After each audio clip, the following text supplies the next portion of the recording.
Magandang araw, Malacanang Press Corps. Dito sa Vancouver, Canada. Bunga ng matatag na paninindigan at pagpupursigi ng administrasyon ni Pangulong Ferdinand R. Marcos Jr., opisyal na naging upper middle income country ang Pilipinas matapos ang halos higit 4 na dekada na pagiging lower middle income country nito simula pa noong 1987. Binigyan diin ng Pangulo na ang pagkilala ng World Bank sa pag-angat ng antas ng ekonomiya ng Pilipinas ay patunay lamang sa epektibong pagpapatupad ng mga economic policies ng pamahalaan noong nakaraang 4 na taon. Naniniwala rin ng Pangulo na bunga nito ang pagsisikap ng pamahalaan na gawing mas kaakit-akit ang bansa sa mga lokal at dayuhang mamumuhunan. Kabilang na dito ang pagpapalakas ng papel ng pribadong sektor bilang katuwang sa pambansang kaunlaran at ang pagpapalawak ng mga kasunduan sa malayang kalakalan katulad ng isinusulong ng Pilipinas sa Canada. Dahil dito, kumpiyansa ang Pangulo na mas marami pang investors at negosyante ang papasok sa Pilipinas na magbibigay ng trabaho at kita sa bawat pamilyang Pilipino. Gayunman, binigyan diin ng Pangulo na marami pang sektor ng ekonomiya at pamahalaan ang kailangang baguhin at gawing mas moderno upang mapanatili ang paglago ng bansa. Lalo pang pinagtibay ng Pilipinas at ng Canada ang bilateral relations ng dalawang bansa sa pagbisita ni Pangulong Ferdinand R. Marcos Jr. dito sa Vancouver. Sa isinagawang joint press statement ni President Marcos Jr. at Canadian Prime Minister Mark Carney noong Huwebes sa Vancouver Convention Center, binigyan diin ng dalawang leader ang pag-angat sa masiglang bilateral relations ng Pilipinas at ng Canada patungong strategic partnership. Simbolo ito ng mas malalim na samahan ng dalawang bansa. Kasabay nito, inilabas din ang ilang formal framework cooperation kabilang ang Joint Declaration of Intent at Memorandum of Understanding upang mas lalo pang palakasin ang pagtutulungan sa energy and natural resources, trade and investment, labor and migration, tourism at culture and arts. Nananatili ring matatag ang suporta ng Canada sa paninindigan ng Pilipinas sa soberanya ng bansa at mga karapatang pandagat lalo na sa gitna ng patuloy na hamon sa West Philippine Sea. Kaysa rin ng Canada sa pagsulong sa seguridad at kaunlaran sa karagatan, kabilang na ang pagkilala at pagsuporta sa 2016 Arbitral Award. Sa naganap na expanded bilateral meeting, muli ring binigyang halaga ni Prime Minister Carney ang pangako at suporta ng Canada sa Pilipinas bilang chairman ng ASEAN Summit ngayong taon at ang kapakanan ng Indo-Pacific region. Ang Canada ay nanatiling aktibong dialogue partner ng ASEAN. Lumagda sa iba't ibang Memorandum of Understanding o MOU at Joint Declaration of Intent ang Pilipinas at Canada bilang bunga ng produktibong pagbisita ni Pangulong Ferdinand R. Marcos Jr. sa Vancouver. Isa sa MOU na nilagdaan ay ang Tourism Cooperation sa pagitan ng Department of Tourism ng Pilipinas at ng Department of Industry ng Canada. Layunin nitong mas paigtingin pa at palalimin ang kooperasyon ng dalawang bansa sa sektor ng turismo. Pinagdaan din ang MOU on Cultural Cooperation sa pagitan ng the National Commission on Culture and the Arts at ng Department of Canadian Heritage of Canada. Naglalayo naman itong pagtibayin ang bilateral cultural relations sa pagitan ng Pilipinas at Canada sa pamamagitan ng mas malawak na cultural cooperation initiatives. Isang joint declaration of intent din ang niligdaan para sa pagtutulungan sa larangan ng enerhiya at likas na yaman ng dalawang bansa. Layunin nitong itaguyod at palakasin ang kooperasyon ng Pilipinas at Canada sa larangan ng energy at natural resources na nakabase sa prinsipyo ng pagtutulungan, pagkakapantay-pantay at mutual benefit. Isa pang joint declaration of intent din ang nilagdaan sa pagitan ng Department of Migrant Workers at Citizenship and Immigration Canada na naglalayong palakasin ang mga hakbang sa larangan ng paggawa, kabilang na ang pagpapalalim ng konsultasyon at dialogo sa pagitan ng sektor ng paggawa, sektor ng negosyo at pamahalaan. At maaari na po ako tumanggap ng inyong mga katanungan. Good morning, Undersecretary. Kahapon po nagsampanan ng reklamong plunder laban kay Senador Rodante Marcoleta at tatlo pang ibang co-accused. What is the official palace statement on this? Ang Pangulo naman po at ang administrasyon na to ay ang polisiya ay managot, ang dapat na managot. Dapat nating linisin ang anumang issue ng korupsyon sa ating gobyerno, sa ating bansa. At kung kailangan na may managot at kung kailangan naman din niya madepensahan ang kanyang sarili, ay magagawa naman po ito ni Senator Marcoleta. At sa lahat po ng nagsasagwa ng mga maanumalyang proyekto, ang gobyerno po ay hindi po natutulog. Linisin po natin ang bansa sa mga issue ng korupsyon. Sinimulan na po ito ng Pangulo. Kaya sana po ay magtuloy-tuloy ito kahit ang Pangulo po ay natapos ng kanyang termino. Follow up, ma'am. This filing happened after protest actions by Iglesia ni Cristo and as well as their firm opposition and raising opposition to the fact that he is being charged and they're raising the possibility na ito daw po ay selective justice. What message does the government want to send the INC by filing na ito po'y tinuluyan pa rin si Senator Marcoleta? Although marami pong nagsasabi na ang nasabing INC rally ay para suportahan at kung maaari ay makita ang sitwasyon ni Senator Marcoleta. Pero bukas din po ang mata ng gobyerno sa sinusulong ng INC patungkol sa transparency and accountability. Hindi po tayo naniniwala na yun lamang ang magiging dahilan ng INC para sa nasabing rally.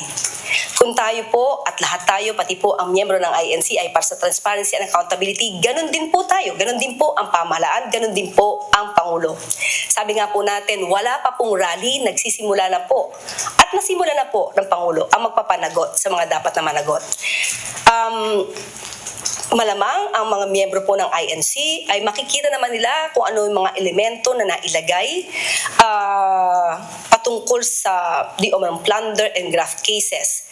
Sa resolution po siguro ng Ombudsman ay makikita nila kung bakit naisampa ang mga kasong ito sa miyembro po ng INC na si Senator Rodante Marcoleta. Tama po bang tignan ito na hindi kumurap, hindi nasindak ang gobyerno sa mga protesta ng INC?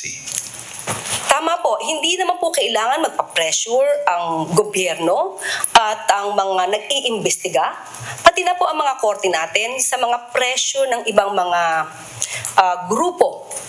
At sa ating palagay ay hindi naman din po yun ang naisin ng INC. But still, sa mga may balak na magpa-pressure sa gobyerno para po mapaligtas ang mga tao na sinasabi natin maaaring sangkot sa mga anomalya, huwag niyo na po itong ipilit. Huwag niyo na po itong gawin. Dahil muli, hindi matutulog ang gobyerno, hindi din matutulog ang mga investigating bodies, pati na po ang korte para mapanagot ang dapat na mapanagot. Sunod na tanong mula kay Tristan Andala, Newswatch Plus. Good morning, Yusek Claire. Follow-up lang po muna doon sa kay Senator Marcoleta. How ready is the government in the event that there will be, surprised protest na isagawa sa oras na magkaroon ng warrant of arrest laban sa senator? And do you have any warning for those who may try to obstruct the enforcement of the warrant? Hindi ko po nakikita sa ngayon, wala pong nakikita ang gobyerno na dahil lamang nagkaroon ng pagsasampa ng kaso ay magkakaroon muli ng surprise protest. Kapag ka po kasi ganun ang nangyari, ay parang dinidiktahan na po nila ang mga investigating bodies, dinidiktahan na rin po nila ang ehekutibo para kumilos na naaayon sa gusto nila. So hindi po natin sa ngayon nakikita na mangyayari ito dahil ang mga grupo ngayon, alam natin na dapat tayong sumunod sa batas. Kung ano po ang sinasabi ng batas, kung ano sinasabi ng proseso, ay dapat lamang po natin itong hayaan na tumakbo at umandar. On another topic po, dun sa upper middle income status, yung think tank Ibon Foundation, sinabi po nila na while the government has welcomed the Philippines' elevation to upper middle income status, for millions of Filipinos, they still struggle with high prices and poverty. The designation feels disconnected from their daily reality. Sabi rin po ng Ibon Foundation, meron pa rin daw pong over 14 million families considering themselves poor. So meron po bang concern from the palace na despite this announcement of this economic milestone, may appear out of touch pa rin sa ilang mga kababayan po natin na hindi pa nila talaga ramdam yung pag-angat ng kanilang buhay? Actually, yung pag-recognize po ng World Bank na narating na po ng Pilipinas ang upper middle income status. Ito po ay isang mahalagang pagkakataon, tawagin niya ay milestone para sa atin dahil since 1987, ngayon lang po umangat ang ating level. So dapat po nating ipagmalaki ito at ito naman po ay hindi ibig naman sabihin na ang bawat Pilipino ay nasa ganun ng level na hindi na magkakaroon ng financial challenge. Alam po natin sa ngayon na marami pa rin po mga kababayan natin ang kinakailangan ang tulong. Kinakailangan na magkaroon ng magandang trabaho. At doon po pumapasok yung intervention ng administrasyon. Pati po ang mga issue tungkol sa mga kagutuman, nagkakaroon po ng intervention ang gobyerno at nagpapatupad ng kinakailangan natin para ang mga kababayan natin ay maramdaman ang ginhawa sa buhay. So, ito pong pagiging upper middle income country, hindi po ito finish line. Hindi po ito katapusan. Marami pa pong dapat gawin ang bansa para mas umangat pa ang ekonomiya. Ang ibig lamang po kasing sabihin nito ay mayroon po tayong malakas na ekonomiya na maaaring makapag-inggan sa mga investors na mamuhunan sa ating bansa, na mag-create ng jobs. So, ito po yung ibig sabihin nito, na tayo po ay nagsusumikap na gumanda ang ekonomiya. Mas siguro, gaganda pa to kung walang mga obstructionists na ang purpose lamang ay manira at sirain ang Pangulo at ang administrasyon. Sana makita nila yung pagsusumikap ng administrasyon na ito upang iangat ang ekonomiya ng bansa. Yusek, last question na lang po. On July 6, the Senate Impeachment Court has summoned Vice President Sara Duterte para po sa kanyang impeachment trial. The Malacanang talaga pong nilidistance sila yung sarili nila in the proceedings. But once and for all, would it be better for the Vice President to show up and undergo this impeachment trial para masagot na po yung mga isyong ibinabato sa kanya? Muli, katulad ng sinabi mo, Tristan, hindi kasi hawak or iba ang mayroong mandato sa pagsasagawa at pagdinig dito sa impeachment trial. Ito ay ang Senado. Kung ano man ang magiging proseso dito, iginagalang po natin yan dahil yan po ay nasa kamay po ng Senado. At kung ano man po ang estratehiya ng mga lawyers, pati ng prosecution, ay nasa kanila po yan. Pero kung ang tanong mo ay ang opinion kung dapat na pumunta personal ang Vice Presidente, noon naman po niya sinabi na she wants bloodbath. At dito mapapakita ano ang kakayanan ng Vice Presidente upang sumagot sa mga katanungan or para harapin ang kanyang mga witnesses. Yung mga witnesses against her.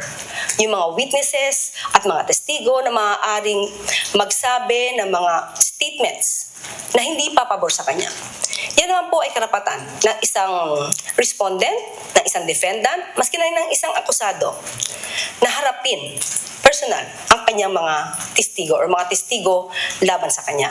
At kung sa lawyer din naman at pag-uusapan at alam naman nila na yung kanilang kliyente ay walang kasalanan at malinis, mas magandang maipakita to sa buong mga kababayan natin at sa buong mundo na ang Vice Presidente ay malinis.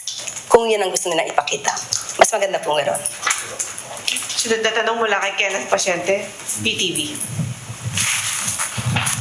Hi, Yusek. Good morning po. Yusek, sa isang Facebook post, sinabi ni Mike Defensor na kung campaign donations ang batayan ng plunder case laban kay Senador Rodante Marcoleta, bakit hindi raw po nasisilip ang campaign donations sa kampanya ni Pangulong Marcos Jr.? Partikular ang mga donor na kalaunan ay naitalaga po sa gobyerno at tinawag rin po niya itong selective justice. Ano po ang masasabi rito ng palasyo? Ang problema kasi kay Mike Defensor, mas gusto niya pang idiin ang kwento laban kay Senator Rodante Marcoleta. Unang-una po, naisip po ba niya na at the time nang tumakbo ang Pangulong Marcos Jr., siya ay privado, private citizen. Iba naman po ang sitwasyon ni Senator Rodante Marcoleta. At that time, siya ay congressman. At inamin niya sa kanyang programa na ayaw ipaalam ang identity ng mga donors. Sabi nga niya ay marami sila. Kaya nga iniisip ko yung 3 ba, ayun na ba yung marami? O baka meron pa, more than 3. At sinabi niya ay ibibigay namin sa ito at ito ay gawin mo na lang utang na loob. So magkaiba po ang sitwasyon at estado ng Pangulo at the time na tumakbo siya ay pribado at at the time Congressman Marcoleta ay isang congressman. Pangalawa, si Senator Rodante Marcoleta, hindi po niya dineclare ang sinasabing pondo. Ang 75 million pesos ay hindi po nakita sa SALN at hindi rin po nakita sa SOSE. Taliwas sa pagkukumpara ni Mike Defensor dahil ang Pangulo, kumpleto ang pag-report sa SOSE. Kung hindi ito uminit at hindi ito na-issue, yung 75 million ay hindi nyo makikita kung saang record. At pakitanong na rin po kay Mike Defensor, kung binayaran nga ba niya yung donor's tax, ang sabi niya ay oo, kailan niya ito binayaran? Binayaran ba niya to matapos na uminit na lang yung issue at nabanggit ang patungkol dito sa 75 million pesos? So, yun po ang malaking pagkakaiba. Kaya wag niyo pong ikumpara dahil ibang-iba po ang nangyari at ginawa ni Senator Marcoleta sa pondong 75 million pesos. Tanong mula kay Rowena Papasin, Billionaire News. Good morning, Yusek. Follow-up question lang po kay Marcoleta kasi ang fears yata or concerns ng Iglesia ni Cristo is that hindi magiging impartial yung courts dun sa kaso ni Marcoleta. Ano pong sinasabi nila na Malacanang may be able to influence kung ano yung magiging desisyon ng korte? Ano pong masasabi niya dito? Ipagpaumanhin, pero hindi ko pa po siya nadinig. Meron po bang ganong statement? Na magiging impartial ang korte dahil uutusan ng Malacanang? Ayun lang yung concerns nila. So ito po, niraise po nila mismo ito. Unang-una po, may separation of powers. Kung malakas po ang ebidensya ni Senator Marcoleta, kaya niya po itong panindigan.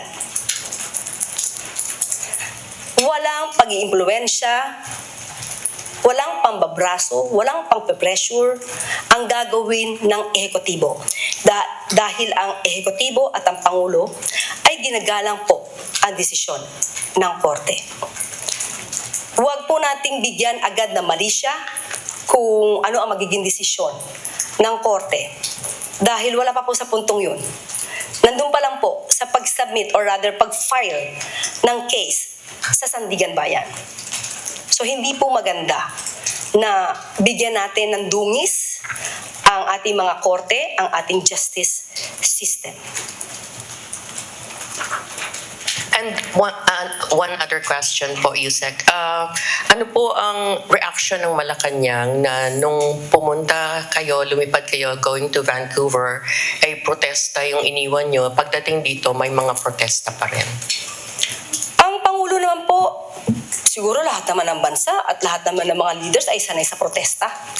Ang tanong na lang natin, yung kanila bang sinisigaw ay may katotohanan? Ang kanila bang sinisigaw ay mayroong basihan. Kung ang kanila bang isinisigaw ay talagang paninira lamang at walang ibang dahilan kung hindi ibaba ang bansang Pilipinas sa mata ng ibang bansa. Hindi ba dapat minamahal natin ang sarili nating bansa? Hindi sa pamamagitan ng pagprotesta na walang basihan. Huwag nilang sirain ang sarili natin, bansa. Nadignan natin kung ano sinisigaw nila kahapon. Kung meron po silang ebidensya, lahat ng sumisigaw dyan, lahat na nagpoprotesta, kung lahat kayo po ay may ebidensya, kayo po ay malayang pumunta sa Ombudsman, sa DOJ, magsampa na kayo ng kaso. Kaya sa ating palagay, although may freedom of expression, lahat ng kanilang sinasabi sa ngayon ay walang basihan, kundi puro ingay lamang. Okay, sunod tanong mula kay Rog Cultura. Yes, Claire. Tungkol po dito sa isang open letter for the President ng isang kababayan natin dito sa Vancouver. Mula kay Eri Maestro, nananawagan po siya kay President Bongbong Marcos na kung pwede po ay mabigyan ng executive clemency si Mary Jane Veloso. Can we have a statement po sa inyo? Sa ngayon ay wala ako mga ibibigay at hindi pa natin ito napapaabot sa Pangulo. Pero makakarating po ito. Makakarating po ito. Isa pang pahabol na tanong mula kay Tristan Nadal, Newswatch Plus. Yusek, not sure if nabasa nyo na po itong balita, but the Sandigan Bayan Archives graph case against fugitive Saldico.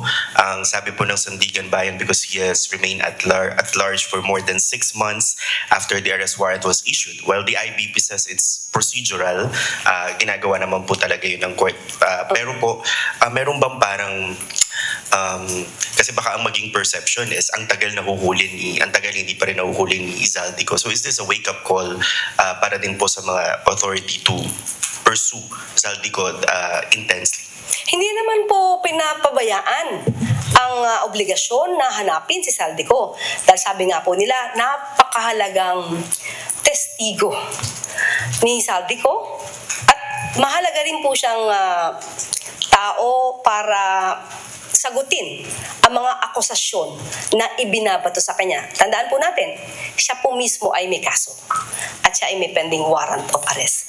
Totoo po na procedural ito. Kasi parang nakita ko, nabalitaan ko na dinismiss na daw yung kaso ni Zaldico. Hindi po yan totoo. Pag sinabi po nating archive, ito ay hindi lamang po ilalagay sa mga active cases na ini-schedule for hearing. So ilalagay mo muna po ito sa status na naka-archive at kapag ka po nahuli na si Zaldico, bubuhayin po. Ilalabas pong muli ang kaso para maging active. Pero hindi po umaandar. Tandaan po natin, pag ang kaso po ay naka-archive, yung period, hindi po ito umaandar, nahinto siya. So kahit matagal siyang hindi nakabalik ng Pilipinas at kapag ka po siya ay nahuli, aandar at aandar po yung kaso. Ngayon, tanong mula sa Malacanang Press Corps, balik sa iyo, Yusek Claire. Maraming salamat.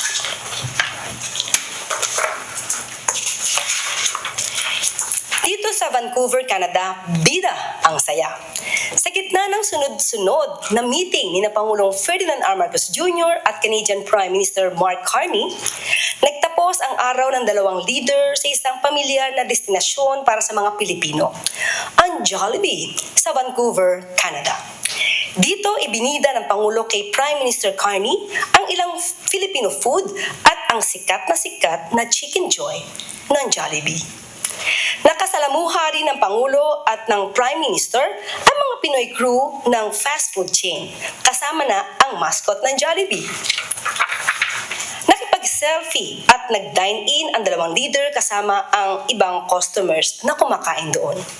Nagsilbing instrumento rin ang Pinoy fast food chain sa mas matatag na samahan ng Pilipinas at ng Canada. Isa lamang ito sa mga hakbang na ginagawa ng Pangulo upang iangat ang Pilipinas sa iba't ibang larangan sa iba't ibang bansa. Ngayong araw, susunod din ang business meetings ng Pangulo kasama ang maraming investors ng Canada upang maghikayat na mamuhunan sa bansa at magbigay ng trabaho sa mga Pilipino. Mamayang gabi nakatakda ring bisitahin ng Pangulo ang Filipino community dito. At bago tayo magtapos, muling nakapagtala ng matatag na pagtaas ng koleksyon ng kita ang Bureau of Customs sa pamumuno ni Commissioner Ariel Nepomuceno para sa buwan ng Hunyo ngayong taon. Alinsunod ito sa direktiba ng Pangulo sa BOC na ipagpatuloy ang mahusay na pangongolekta ng kita upang matustusan ang mahalagang programa at proyektong nagbibigay benepisyo sa taumbayan. Base sa datos ng ahensya, umabot sa 86.073 billion pesos ang kanilang nalikom noong nakaraang buwan. Lagpas ito ng 2.853 billion pesos sa itinakdang buwan ng target. Sa kabuuan, umabot sa 491.748 billion pesos ang nakolekta ng ahensya mula Enero hanggang Hunyo ngayong taon. Mas mataas din ito ng 11.478 billion pesos sa target at 7.2% na mas malaki kumpara sa kaparehong panahon noong nakaraang taon. Ang tagumpay na ito ay patunay lamang sa sama-samang pagsisikap ng 17 collection districts ng BOC. Pinag-igting na sa pagpapatupad ng batas at patuloy na modernisasyon ng mga sistema at proseso ng ahensya. Sa administrasyon ni Pangulo Marcos Jr. nananatiling nakatuon ang BOC sa pagpapalakas ng pangongolekta ng kita bilang suporta sa mga programa ng pamahalaan at sa layuning makamit ang 1 trillion pesos na target collection sa 2026. At lagi natin tandaan, ang bagong Pilipino ay may pagmamalaki sa kanyang dahi at buong puso nagmamahal sa bagong Pilipinas. At dito na po tatapos ang ating press briefing. Magandang araw, Vancouver. Magandang araw para sa bagong Pilipinas.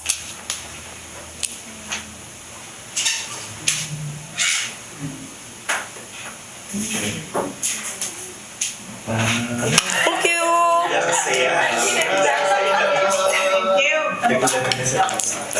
Tidang saya. Gagawa pa istorya muna? Like, in how many minutes? Ha? Like, okay lang sa inyo kung